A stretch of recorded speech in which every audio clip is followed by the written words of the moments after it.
sana magkaroon daw po ulit ng case conference. Ito po ba ay naiisip na o nakaplano na po? Kaunting panahon pa kailangan namin. At actually, kilala ko na yung testigo yung sinasabi. Pero doon ako lalo. Nakausap ko na siya bago pa mag-eleksyon. Nakausap ko na. Kaya I have a very good idea yung sinasabi niya. And na-vet na namin, siyempre, the proof of the pudding is in the eating. Titignan na natin kung kaya natin i-recover yung kahit na ilang human remains o kaya mga buto-buto sa taalig. Para maano natin, kita natin talaga yung sinasabi niya. Sir, you mentioned na mausap nyo na. So far, sir, ano po yung mga magandang informasyon? O meron ba kayong nakuha na? Hindi, ang mahalaga, determinado siyang magsabi ng totoo. Yun ang mahalaga sa lahat. Sir, dun po sa pag-uusap po ba ninyo, sir, nagsabi na siya ng mga pangalan, kung sino-sino nasa likod? May mga binanggit yun sa amin. At isa-isa namin nilalatag yan. Nilalatag pa namin sa maayos. Sabi ko nga, case build-up yan. Hindi naman basta-bastang paglabas ng testigo, ito na yung korte, hatol lang, hindi gano'n eh. Proseso po yan. Proseso. Pero may kilalang personality siyang nabanggit dun sa mga pangalan. Marami eh. Yung mga pumapatay, yung mga dumudukot, basta marami silang binanggit. Opo. Sir, ito po, siya ay isang akusado. Posible po ba maging state witness siya? Posible ba Posible. pumasok siya? Pero charged naman siya. Kaya pwede naman discharge.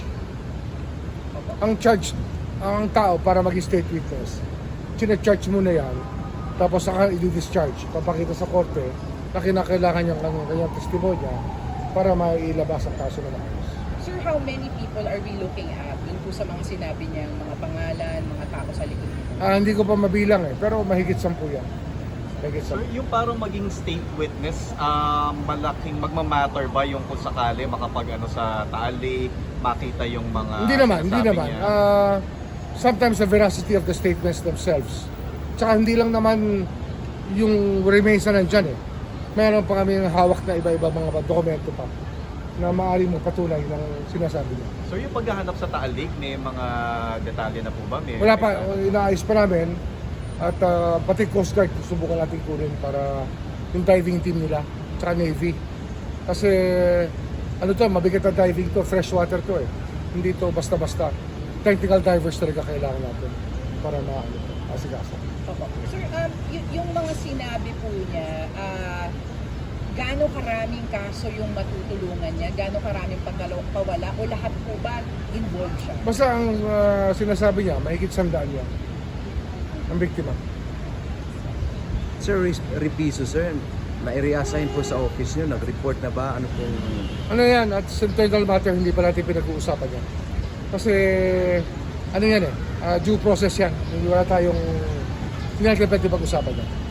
Sir, doon na lang po sa mga pamilya, sir, ano po yung gusto niyo pong mensahe sa kanila? Kasi nga gusto po nilang makausap kayo ulit, gusto po nilang Pero kakausapin ko sila, sila mag-alala. Bigyan na ako ng konti pang panahon para mailatag ko na maayos lang ito. Okay? Salamat. Thank you, sir.